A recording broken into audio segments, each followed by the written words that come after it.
Look what I bought. A big old fat chicken.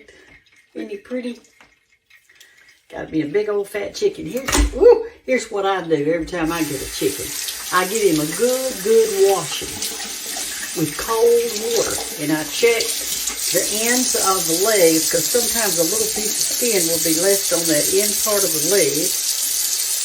Like that, little stuff, and you want to get that off. So just take your knife or your hand or whatever. There's another little piece that was left on the end of the leg on that little knuckle part. Let me turn it down where you can see a little better. Okay, when I wash my chicken, I actually rub him good, and I run water into the cavity.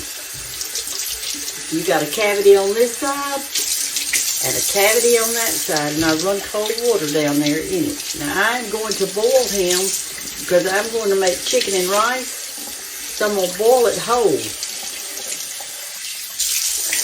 All right, we'll put him in my pot, and here's my pot, and I'm going to put some water over it, cold water. And while that's running in, let me show you this. This was what was in the cavity, so if you've never bought a whole chicken before, and you're kind of wondering, you know, what to do, put your hand in both ends and make sure you get out these. There's the neck, there's the gizzard, and you had a liver, and you had a heart. Let me rinse those off. And I am going to cook them because they're going to be good. All right, so let me finish the water in here. I'm going to put it all the way almost to the top, because I want all this broth. Okay, there we go. I'm going to go ahead and put it on my stove with salt. No pepper, just some salt, because meat tastes better when it's cooked with the salt. And so I'm going to boil this, and when it gets tender, I'll show you what else we're going to do with all that big chicken. Be back. Okay, y'all, I'm turning my chicken off. I just took my breast. You know, it was a whole chicken. So when I picked it up, the breast just came right out. In other words, the legs and the wings and all that fell off. So I'm fixing to get it out of there. I don't know what I'm going to do with this boiled chicken. I have really not decided yet. I thought about doing chicken and rice. Dallas and them were coming today. They said for a late lunch. Well, they made better time than they thought. Now this is how it should look, y'all. Let me show you something. Look at that. That's the leg bone. You shouldn't have to pull your chicken off of the bone. It should just fall off. So if yours is sticking to the bone, then cook it a little longer. I didn't cook it fast because I wanted all this good broth in there. But anyway, so they got here several hours early than I had expected them. And I knew I was expecting them for lunch. So anyway, I had that pork loin that I had cooked the other day. Or Boston butt, that's what it was. So I took that out, you know, and I put the barbecue all over it. So they didn't get to eat any of this. There's another bone. Doesn't have a piece of meat on it. But anyway, I've got this good broth now. I'm going to let it cool. Then I'm going to put it in the refrigerator for tomorrow for New Year's Day. I just don't know what I'm going to do to the chicken yet. I made that some kind of casserole out of it. I may do chicken and rice. That was my original thought. Anyway, there's that. Let's let this cool. Let me sit it over here where it can get some air instead of putting it on the stove. Let me go sit it on the pad.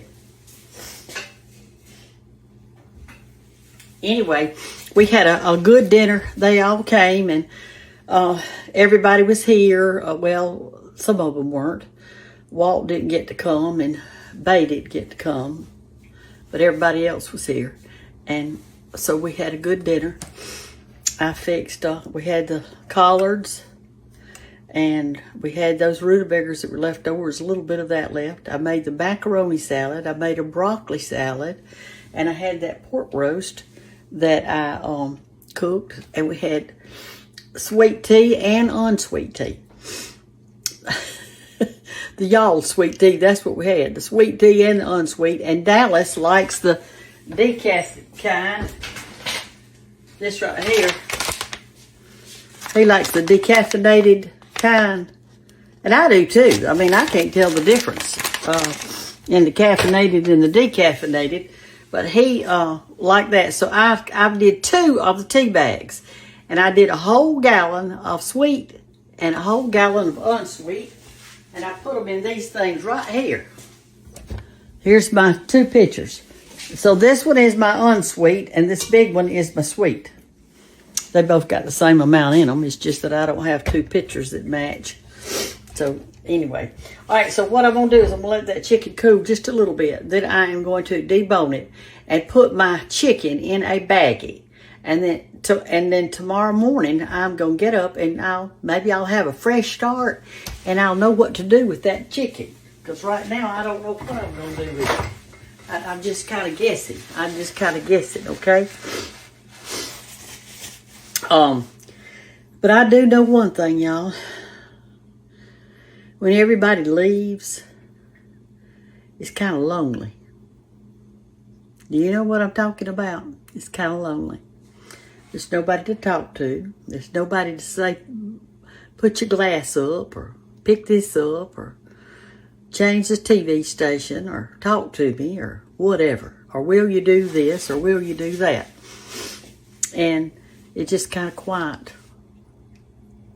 And these are the times like this when there's nobody around and they've all gone back to their own little families, which that's the way God wanted it. That's the way he planned it, for you to leave your father and mother and cleave to your wife or cleave to your mate. And so guess how God planned it. So it is the best way. But it's still lonesome for the ones like me. And this is the time that I miss my husband the most of any other time. Is when the children go back home and you're here alone. But I will say this. Used to when he was living, when the children went back home, Lord, we'd start picking up the house and trying to get it back in order. And we did. And then we would just watch a movie together or just cuddle on the couch and do nothing else the rest of the day. But those days are gone. But God has other plans for me, and he has other plans for you if you've lost your mate. Life doesn't end. I have things that I need to do, and you do too. He has plans for us. He's got a plan for everybody. And we just have to walk through the doors, and when we're lonely, we just have to talk to the Lord. He's always there, and he's always with us. Through thick and thin, through happiness and loneliness. And I know that y'all understand that. He said in his word that he would never leave us nor forsake us.